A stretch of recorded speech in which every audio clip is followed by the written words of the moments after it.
this is Shweta from Dharamshala Animal Rescue. Hi everyone, this is Amy with Primates Incorporated and ReelTime Animal Rescue. Hello everyone, this is Becky, a Blue for the Horse-Linkshire Misfit Mustangs. ReelTime Animal Rescue with Julie McLaughlin of Indiana Skunk Rescue.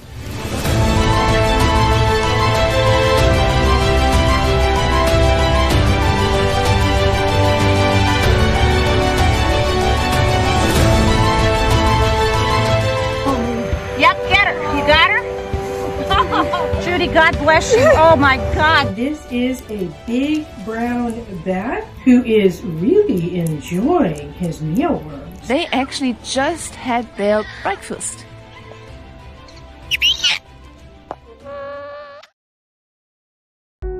Hello and welcome. I'm Krista Embry, founder of ReelTime Animal Rescue and Compassion Education Connect and Inspire. What you're about to see today is happening right now in the real world, and you're going to meet people who are helping animals and protecting our planet. When you learn with compassion, you don't just gain knowledge, you create change. So today isn't just about watching, it's about you and the difference you can make in our world. Welcome to Compassion Education Connect and Inspire. We're so glad you're here.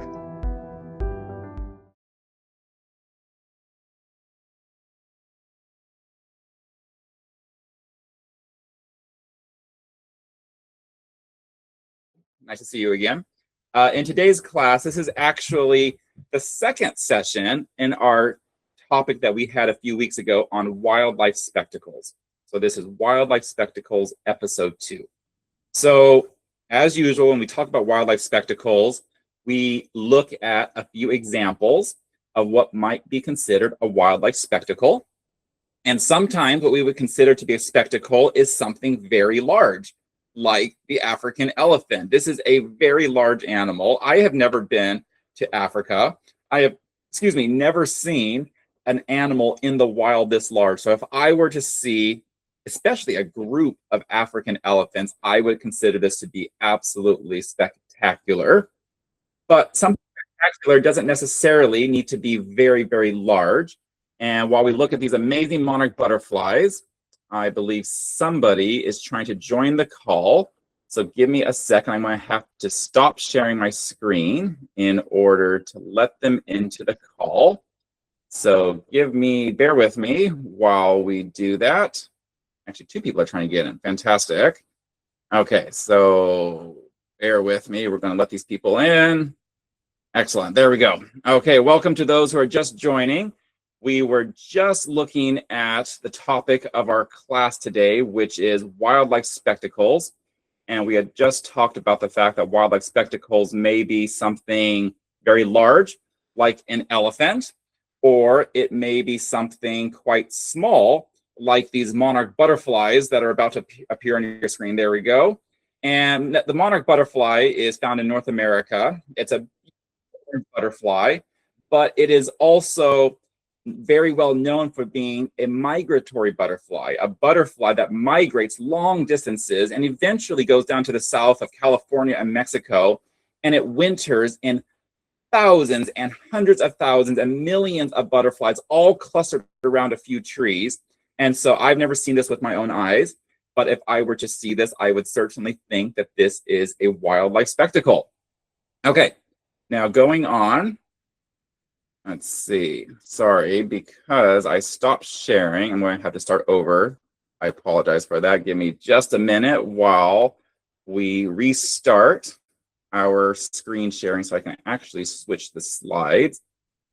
Being amazed, of course, at the wildlife spectacles that we're about to talk about. Okay, sorry about that. Here we go. Okay. I got some applause. Thank you for that. Okay. So here we go, monarch butterflies, incredible. Now, another thing that I would consider to be a wildlife spectacle would be something that I would classify as familiar, but we've never seen it before in the wild. So I would say that the Toko toucan is a very, very well-known bird. It's spectacular because it has that amazing bill, that amazing nose structure that is almost as long as its whole body, brilliant colors, but they live in the Amazon rainforest and in Brazil, and I've never seen them in the wild. And so even though it's really familiar to us, I would consider this to be spectacular if I actually saw one in the wild. I actually have seen some in zoos, and even though it's not the wild, it was still spectacular to see a toko toucan. Now, the next one I am classifying as a wildlife spectacle, even though I'm pretty sure all of you have seen this one before. This is an extremely familiar pigeon. It is called the rock pigeon, and the rock pigeon is all over the place. It's found in almost every large city and small village. They're just absolutely everywhere. And so even though they're really common, if you've ever looked really close at them, their feathers are actually really, really nice. I actually really like the pigeon, and they have amazing behaviors, amazing instincts. And so even though it's so familiar, sometimes we don't think it's so spectacular because it's so close to us. Okay, so these are just examples of wildlife spectacles, and I'm sorry, bear with me. I think somebody's trying to get into the class. I'm going to try to let them in through my phone. Let's see if I can do it through my phone. I think the answer is yes, I did it through my phone. Let's hope that they made it in. If not, I'm sure they'll give me a call. Okay, so wildlife spectacles, they can be large, small, familiar from afar, familiar at home. But today, we are going to play my favorite activity, Creature Quest, the 20-question animal challenge, where you have to guess in 20 answers or less what animal we are going to be featuring today. Now, I think all of you participated last time we did Creature Quest, but I'm just going to real quickly review the rules. What you need to do is all of you need to work together and try to decide what animal Mr. O is going to talk about.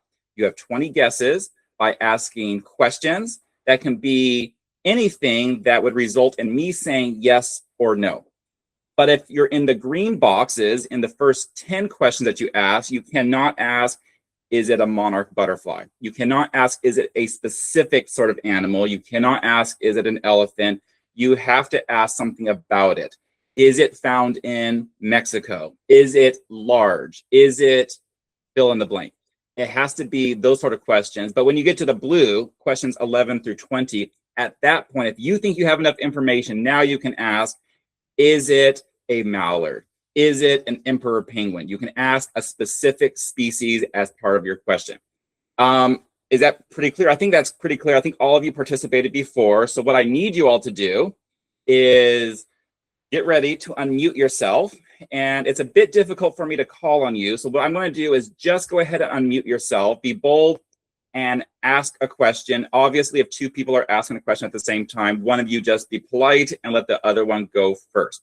So in order for you to see what you've asked and what the answers were, I will type the answer into the boxes as we go so that you can, those of you who can read especially, can start to accumulate the knowledge of what it might be.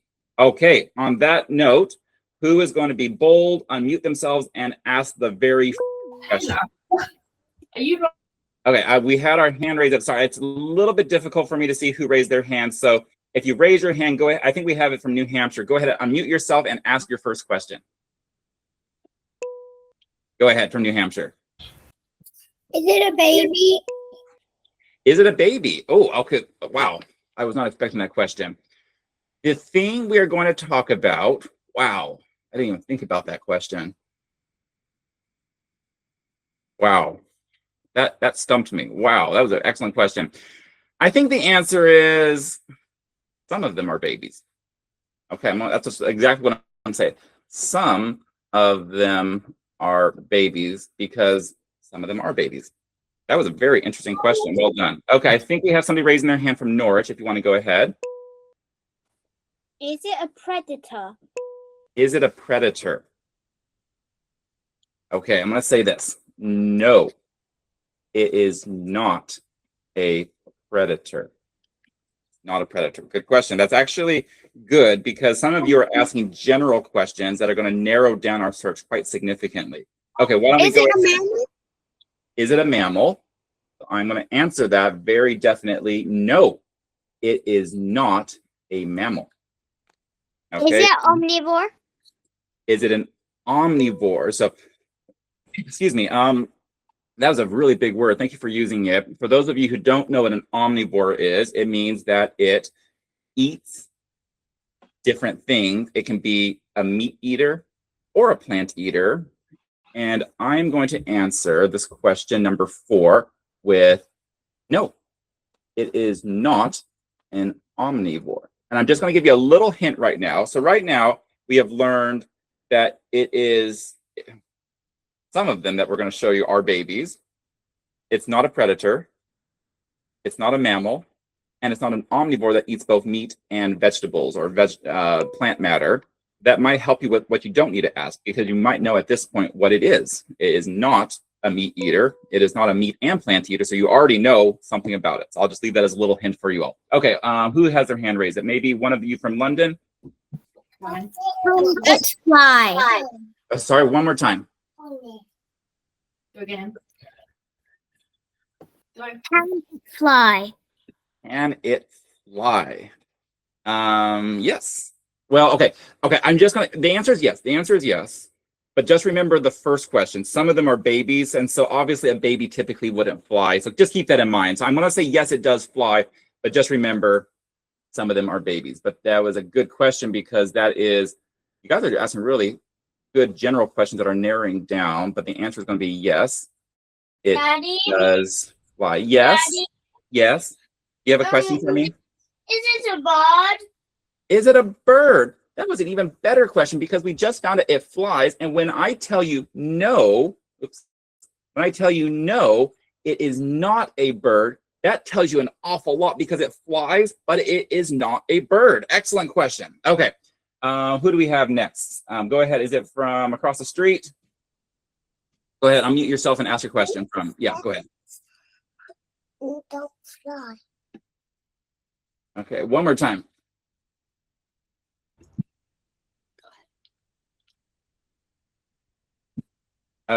Somebody from the gingerbread house want to ask? You have your hand raised up. Does it eat meat? Does it eat meat? No, it does not eat meat. Most of the time. I'm just going to say most of the time, because when I say no, it does not eat meat, sometimes you might see it nibbling on something. You say, yes, it does eat meat, but not really. Okay, let's go ahead. I think we have a question coming. Is it from Cambridge? Yeah. Go ahead. Is it a bat? Is it a bat? Okay, so that's an interesting question, because we found out it can fly, but it's not a bird. So this is a very good narrowing down question, but the answer is no, it is not a bat. Mr. O. Yes. You can't ask that because we're not on the blue. It's true. It's true. But did you know there's almost 1,000 species of bats? So I would accept it, because it's not a specific species. But that's a good point. Maybe next time I'll have to refine the rules. You can't ask, is it a certain kind of animal? But right now it is. Is it invertebrate? Sorry. Sorry. Can you repeat that? I didn't hear it fully. Is it an invertebrate? Is it an invertebrate? So invertebrate, thank you for using another big word. An invertebrate is an animal that does not have a vertebrate or a backbone or a spine. And the answer is yes, it is an invertebrate. So, okay, let's pause here. We're almost at our 10th green question. And so we found out that some of them that I'm going to show you are babies. It is not a predator. It is not a mammal. It is not an omnivore. It does fly, but it's not a bird or a bat. Question number 8. It does not eat meat. I just had to say it most of the time, or almost ever. But yes, it is an invertebrate. Okay, so let's see. We have our hand raised up. Who has their hands raised? We have one from Norwich and one from New Hampshire. One of you unmute yourself and ask your 10th question as a group. Go ahead, from Norwich. Is it an insect? Is it an insect? Okay, so that's good, because an invertebrate, an insect is a type of invertebrate. So if I answer no, that says something. But if I say yes, it is an insect, we've learned an awful lot as we launch ourselves into category blue, where you are now allowed, if you want, you're allowed to ask, is it a fill in the blank, a very specific kind of whatever you're going to ask. So let's go to, does New Hampshire have their hands up? Raise your hand. Oh, go ahead. Okay, let's see. Sorry, who's next? Us. Wait, Is it an ant? Is it an ant? Ants come first. No, it is not an ant. I think we've got a question coming from more central London. Do you want to go ahead and ask your question? Is it a butterfly? Sorry, one more time. Is it a butterfly? Is it a butterfly? No, it is not a butterfly. Okay, who's next? Is it a bee? Sorry, Phoebe, did you want to ask a question? Bethany, you ask? Is it small? Smaller than her finger. Oh, let me see. Can you hold your finger up? Is it smaller than your finger? I'm going to throw it out there. Yes, it is smaller than a finger most of the time, depending on exactly how large your finger is. But most of the time, it's going to be smaller than your finger. Okay. Is it a larva? We have one. Is it a desert locust? Okay. Is it a desert locust? Is it a desert locust? That's a very specific kind of insect. And the answer is yes.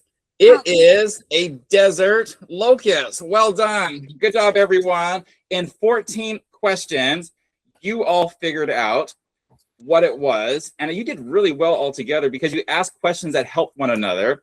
But going back to question number 1 and question 14, it was, is it a baby and is it a desert locust? And so I had trouble answering, is it a baby? Because some of the desert locusts I'm going to show you are not adults. They're not also freshly from the egg, so I had a hard time answering that, but that's going to give you a picture of what we're going to talk about and look at. It's not a predator unless you consider plants to be something that you predate on, which is one way of interpreting it. It's definitely not a mammal. It's not really an omnivore. Desert locusts are vegetarians. They eat plant matter. It certainly flies when they're adults. But it's not a bird, not a bat.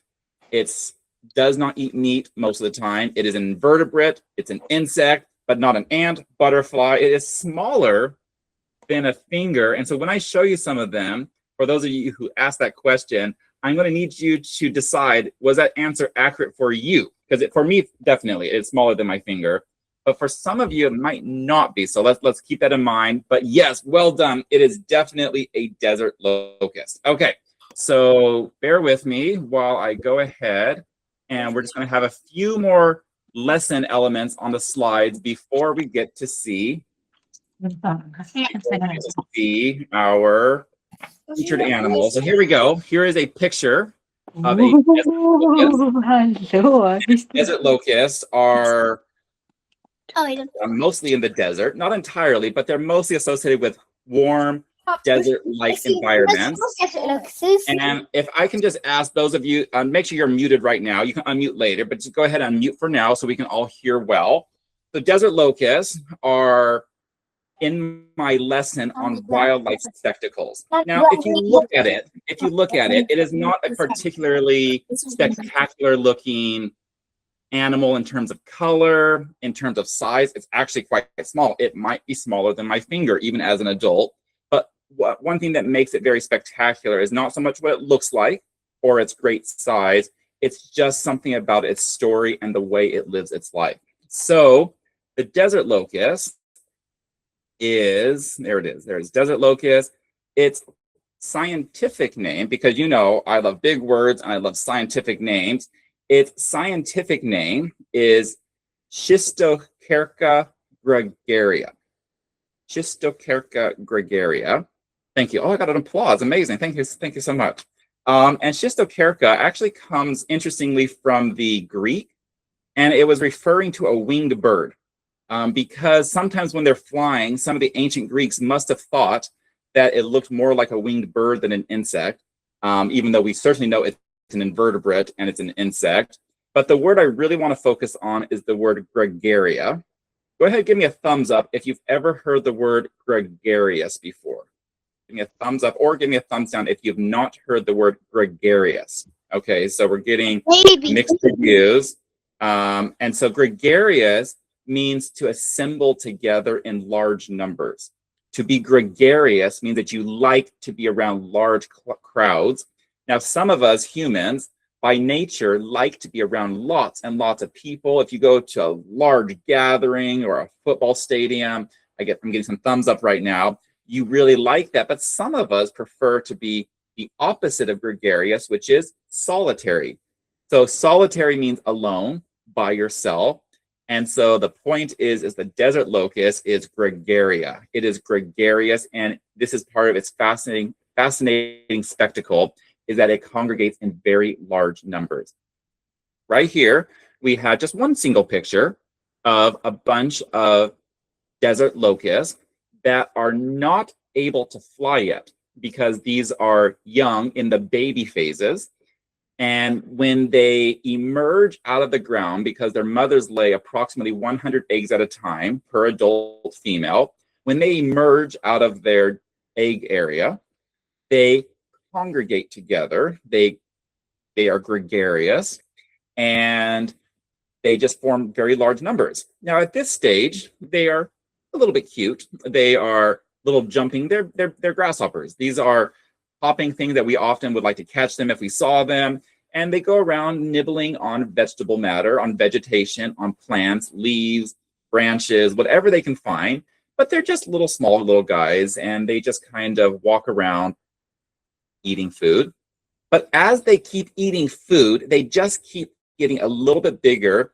And then one bunch of hatched eggs that are jumping and hopping around forms another group with another large group, and they begin to congregate. They become more gregarious, and they just keep getting more and more and more desert locusts assembled together. And then eventually they've eaten enough that they begin to grow their wings. Now, interestingly, they actually go through 5 life cycle stages. We call them instars, I-N-S-T-A-R, instars, where they go from 5 stages.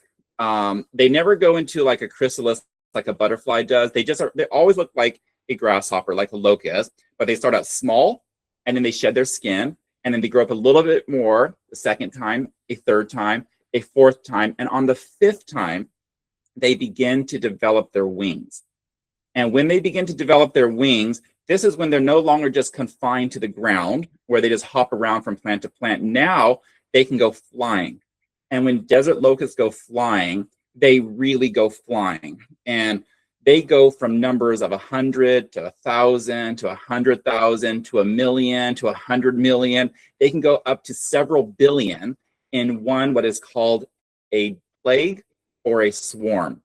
And their numbers are so huge that when they begin to fly around, they can begin to look like smoke. They can begin to darken the sun a little bit, and they just swarm. And every living plant matter that's in their way, they will devour it.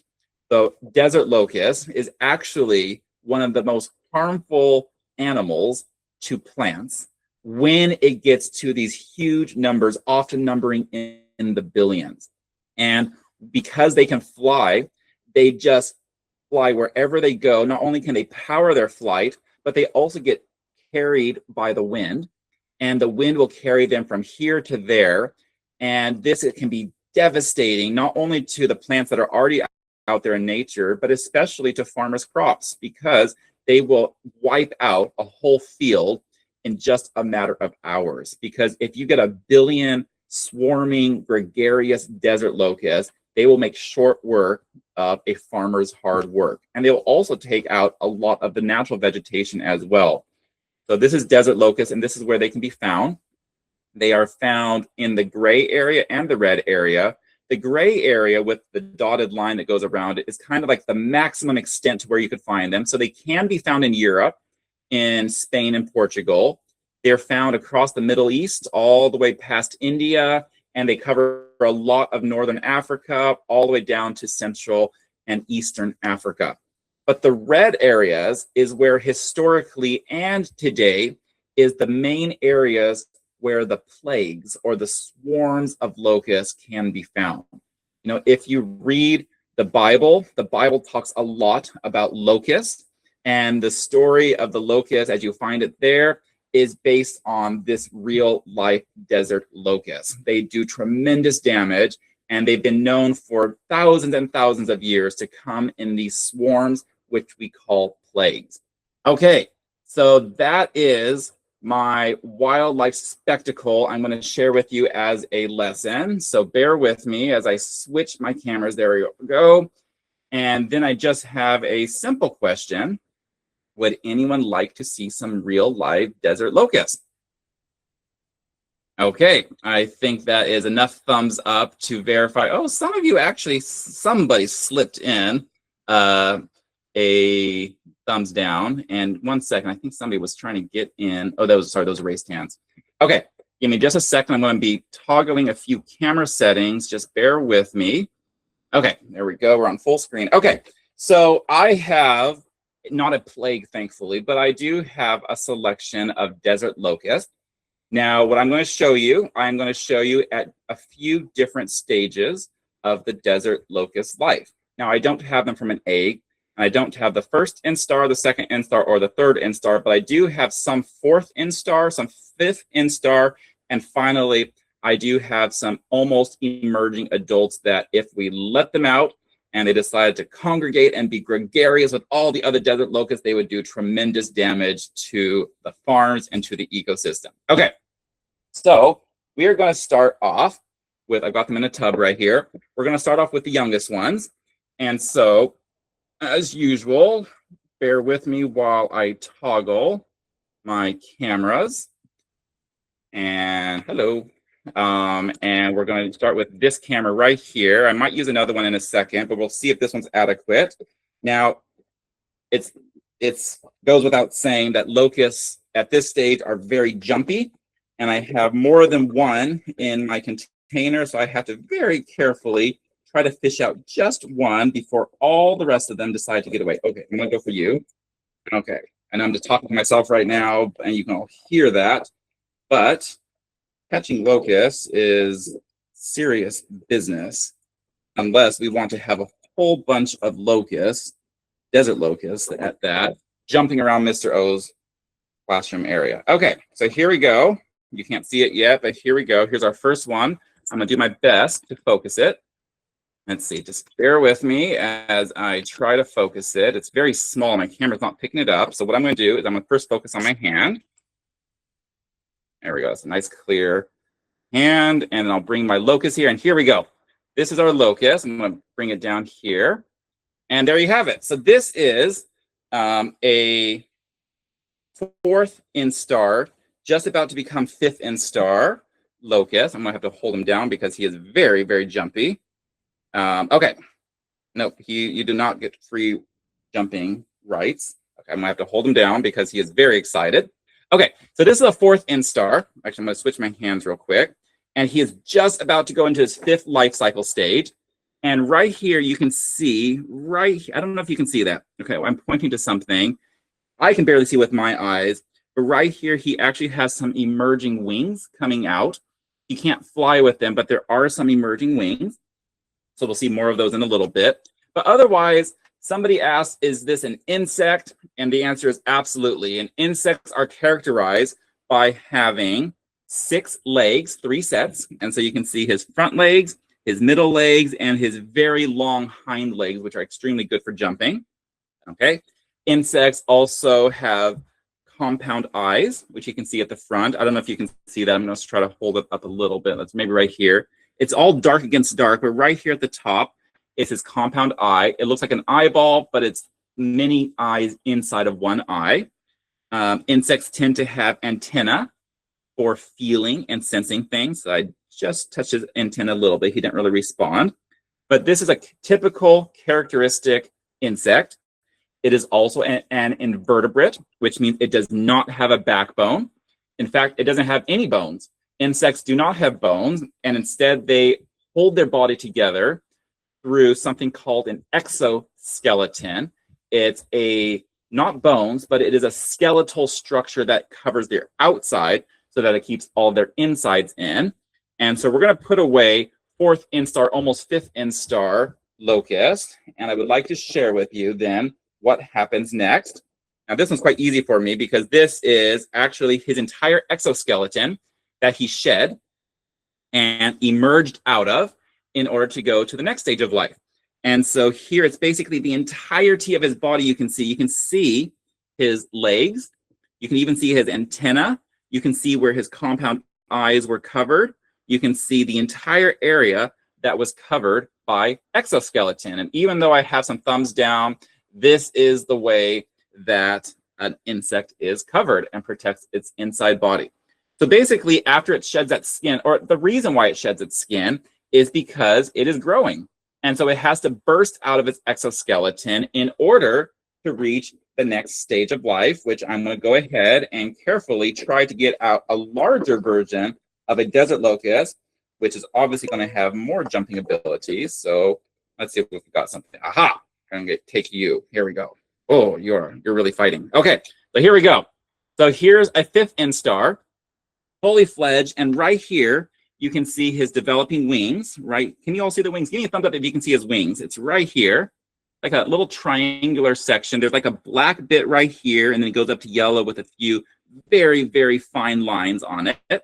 Now, as they get bigger, of course, they eat more food, but they also develop a few features like their legs have like these little, can you all see, it's tiny even for my eyes, but can you see on his legs, there's like these little hooks, or these, it's almost like Velcro on his legs, which helps him to grab onto something really, really well. And so at this stage, grasshoppers and locusts are really good at climbing. Oh, there we go, on his back legs. Can you see those little spikes on his back leg?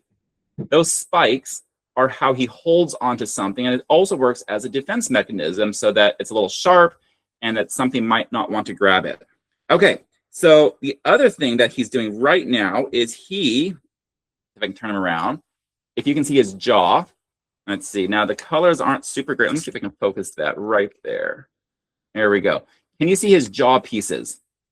Now they're an insect. They don't have teeth.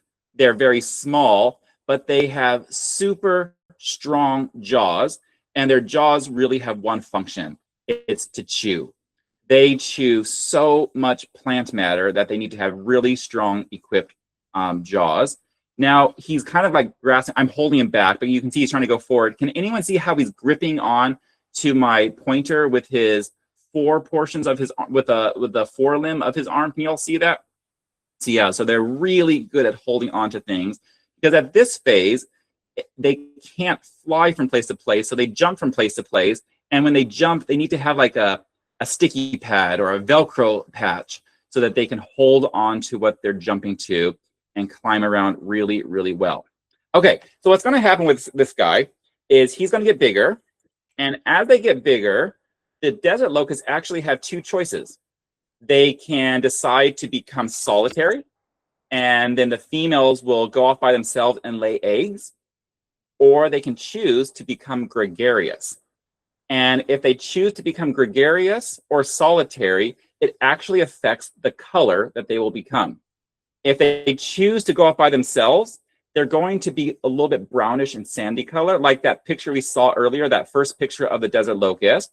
But if they choose to become gregarious, then they decide we don't need to be camouflaged. There are millions and maybe even billions of us, so we can be brightly colored. So would anyone like to see the next phase of a desert locust life? Okay, I've got at least a few thumbs up. There we go. So let me go ahead and put 5th instar away. And I am now going to bring out a separate container. And I'm going to carefully have to decide how to pull out adult desert locusts. Oops, you just got away. Okay. Obviously, I'm just talking to myself and you can't see what I'm talking about, but you might guess what I'm talking about. So here we go. This one right here is a not solitary desert locust. This one, oops, come back. This is a desert locust that decided to become gregarious. And when they become gregarious, they go pink as opposed to brownish sandy color. So this one right here decided to be a gregarious desert locust. And you can see his wings are not fully developed, but you can certainly see right here that he has his long feathery wings. They're not made out of feathers, but they're just a little bit feathery. He does have his wing structure that soon will enable him to fly all around and eat whatever he wants to eat. Okay, now right here, I'm just going to see if I can focus on his hind leg. Can you see those sharp spikes right there on his hind leg? Those are even more developed now. And here, I think you can see there's like 2 rows of them, and they're basically hooks. It's like Velcro that enables him to be able to hold on to things. So when he not only jumps, but he also flies from place to place, he has excellent grip. And also those sharp points can act, like I said, as a defense mechanism so that other things might not want to eat him. Now, with this guy right here, let's see if we can point at his head. There we go. So you can see more clearly because the colors are better. Can you see right there his jaw pieces? Those jaw pieces, they kind of are like hands and fingers that it kind of enables them to scoop food into their mouth, and they have very strong ability to chomp and to chew so that they can eat plant matter almost any kind whenever they want to. And so this right here is a desert locust. And let me show you another one. I have one more over here. So let's, okay. Now, when they first come out of their 5th instar stage, they're actually a little bit sleepy, and they're a little bit slow. And I've never actually seen one fly. Oop, oop, oop. They just jump now because I don't think his wings are 100% developed. Here we go. We'll see them for a few seconds at a time before they decide to go somewhere else. Oops, that's it. But there you have it. This is our local wildlife spectacle at Mr. O's, the desert locust, which thankfully cannot be found here in London or in North America, if that's where you're calling from today. Okay, so before we go on, I actually do have something else to share with you today. But does anyone have any questions about the desert locust? Any questions for me this afternoon? Yes. Go ahead. Go ahead. It was the one that you just pulled out a girl. Really? I did not pay very close attention, and I mixed them up. There's a whole bunch of them in a container. The girls tend to be larger, and their rear ends are shaped a little differently. And I didn't look very carefully which one was male and female. I do have males and females, but I didn't look very, very carefully, so it could have been either one. But males typically are a little bit smaller than the females, and the rear end of the desert locust is shaped differently for a male versus a female. Any other questions about the, I have lots of hands raised up. Go ahead and just unmute yourself and ask your question. I have one. Go ahead. I have a grasshopper exoskeleton.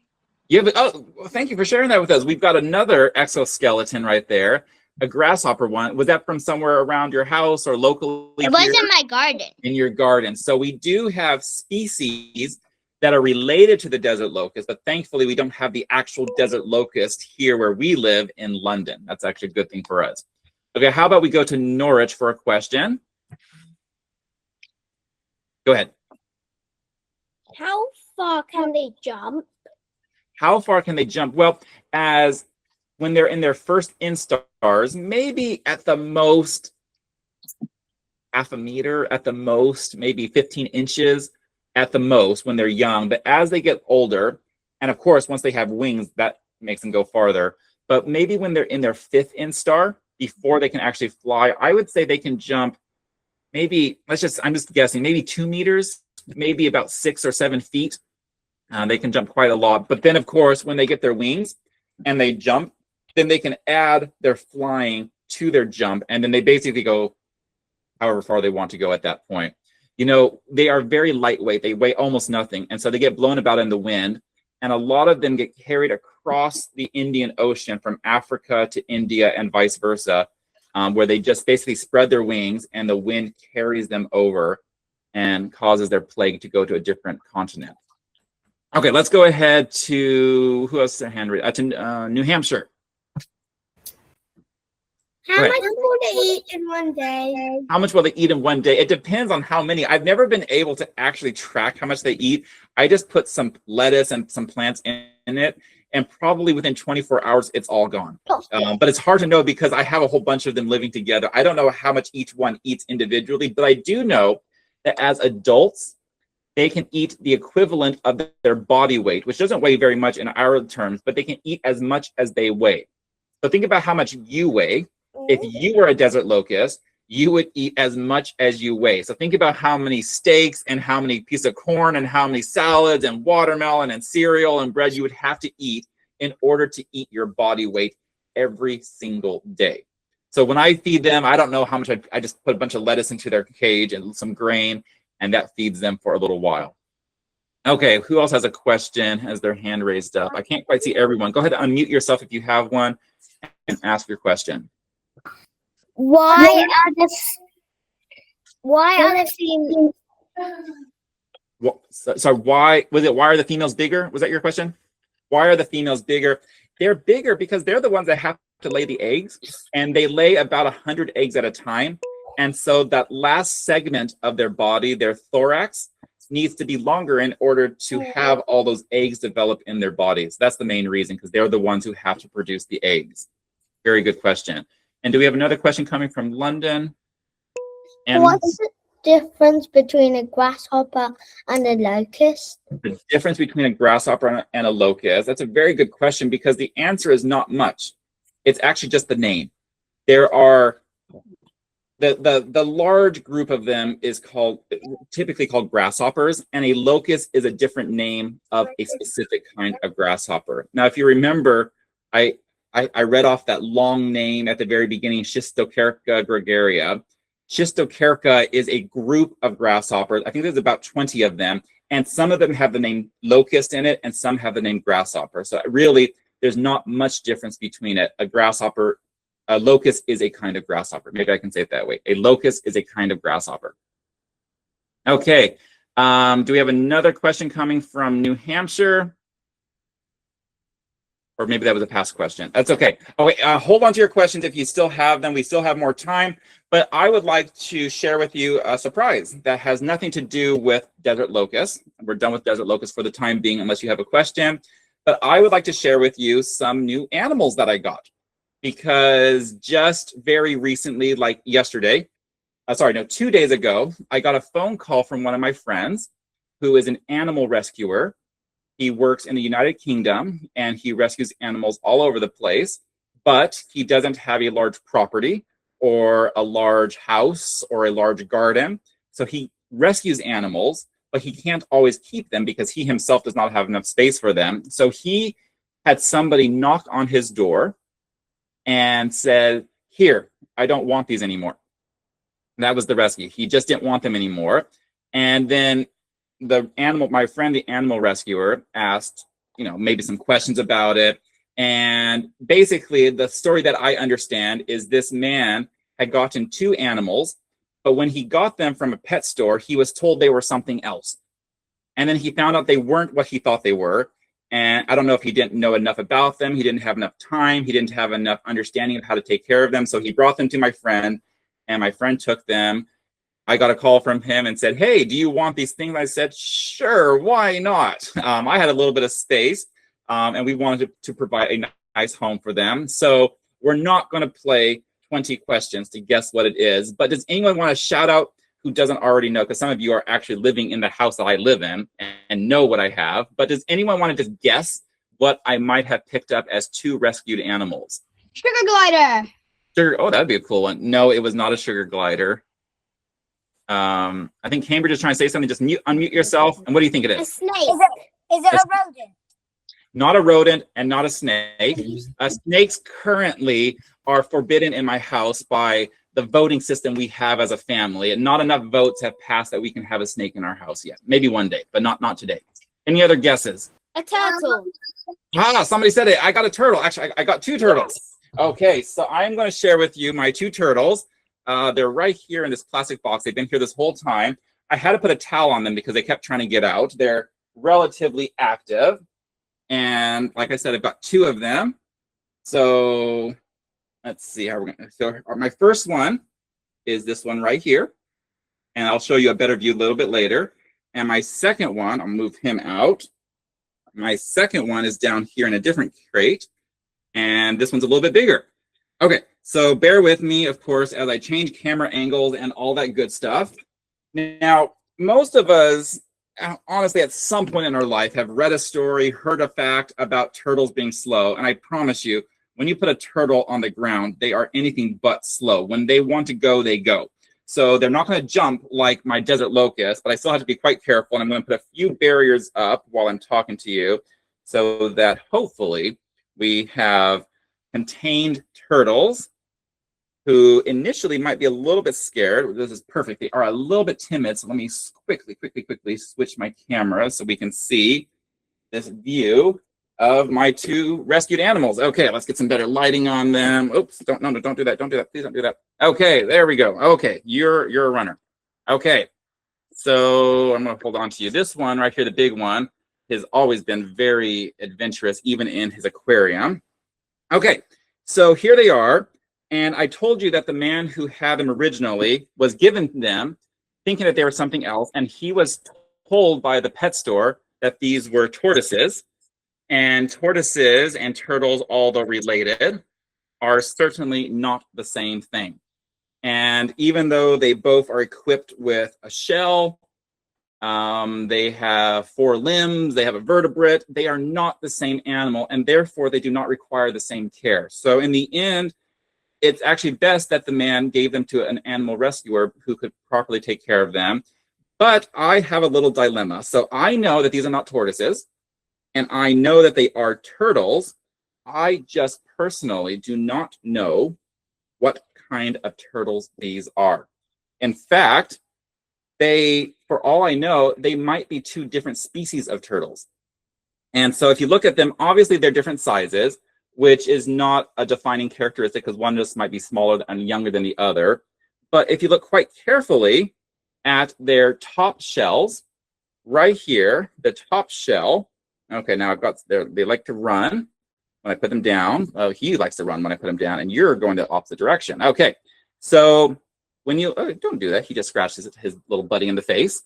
Okay, if you look at their shells, at the top, these are called carapaces. A carapace is the top portion of a turtle shell.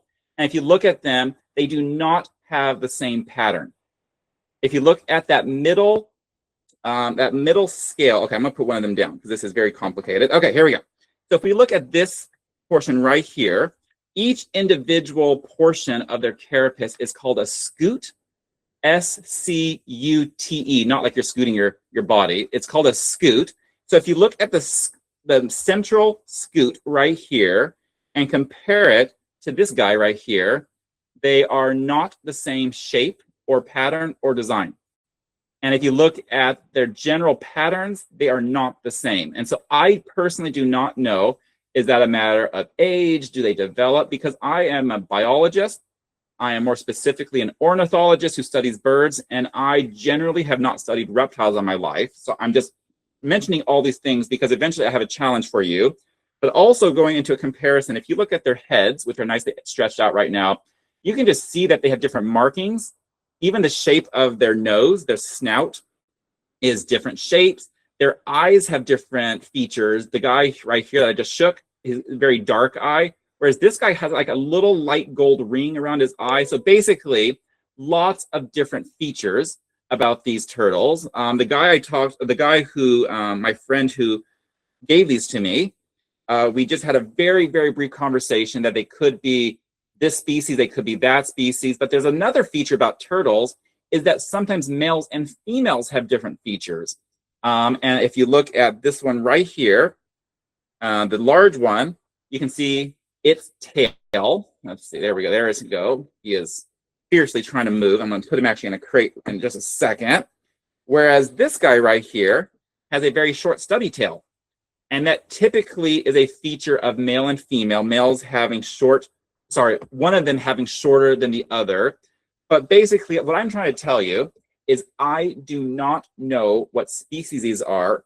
And it makes a lot of difference to know what species they are, because if this is a species, let's just say from North America, if this is a North American species, well, that would mean that in North America, it gets quite cold in the winter. And these turtles are equipped and designed to endure the North American winter. But if this comes from Southeast Asia, where they've never seen snow or freezing temperatures, then that makes a lot of difference for how I take care of this turtle. Because if it's from a place that can go through the cold winter, then I will put these outside in my duck ponds because they'll be happy there in the summer. and they'll know what to do in the winter. But if this is a more tropical turtle species, I don't want to leave it in the winter overnight or at all while it's cold outside. So I need to know what species it is. I don't just naturally look at it and say, oh, this is a fill in the blank species. So, okay. So that all being said, I'm going to stick them in this crate on this little tub right here so you can see them for a minute. They're going to go crazy because they're both going to try to get out. And I'm going to stop showing the turtles because I have a challenge for you all that if you would like to participate, I would welcome your participation. I would like you to tell me through your own research what kind of turtles these are. Now, obviously, you saw them through your video screen, but you didn't actually have it in hand. You don't have a picture of it. So if you would like to participate in the challenge to help Mr. O figure out what kind of turtles they are what species they are they the same species? Are they different species? And especially, are they male and female, or what's going on with that? I will then, through your parents or through your teachers, I will email you photos and perhaps even some short videos that you will be able to use for your research project in order to determine what kind of turtle these are so that I can know how best to take care of them. Like I said, I am not a reptile guy. I never study these guys. I don't know about turtles very much. I just generally know they've got a spine, they have a shell. I know basic facts, but I don't know how to take care of these in the best way. I know right now they're not tortoises, so they need water. They need a certain diet, but I need to even know what kind of diet. Are they carnivores only, or are they omnivores, or are they only herbivores? I need to know these things to feed them the best diet. And especially in terms of temperature, I need to know, is it safe for me to put them outside in my duck ponds, especially in the wintertime, or will they not know how to handle that, and will they get sick and possibly not make it? So this is your challenge. If you would like to join me in my Help Mr. O with his rescues, have your parents or your teachers send me an email. They all should have my email address and say, yes, my students, my children would like to participate in this challenge. And then I will dispatch photos and possibly some short videos, and I'll do as much as I can with many angles so that you can do research. Now, here's the deal. I cannot have you just go to Google and just say, hey, what kind of turtle is this based on one photo? I need you to do thorough research and also be able to tell me it is a fill-in-the-blank turtle species because it has this identifying mark, it has these patterns, it has this feature, it has that feature. Okay, so if that sounds fun and that sounds exciting to you, talk to your parents and teachers. And also when you're doing research, a lot of it can be done with books if you have access to reptile books, but a lot of it also, of course, can be done on the internet through internet research. I would just ask, because you are students, that you make sure that you have your parents' permission to be searching the internet or with your parents, if that's the way that you do it, in order to do this research project. Okay, on that note, it is 1 minute before 5 o'clock or 1 hour after we started. So I know there are probably tons and tons of questions, but I need you to hold your question for an email that your parents or your teachers will send to me, to Mr. O. They all have my email. In order to ask that question or any questions about these two mystery rescued turtles. Okay, we are definitely out of time. So at this point, instead of saying, does anyone have any more questions? No, email me your questions and we can all at this point unmute ourselves and say hello, goodbye, and see you next time. Bye, Mr. Bye. Bye. Thank you for joining. I look forward to hearing from a lot of you. Bye. Thank you for joining. Hi, Scarlett. Hi, Scarlett. Okay, we'll see you all. Oh, wait. Hope to hear from all of your parents very soon. Mr.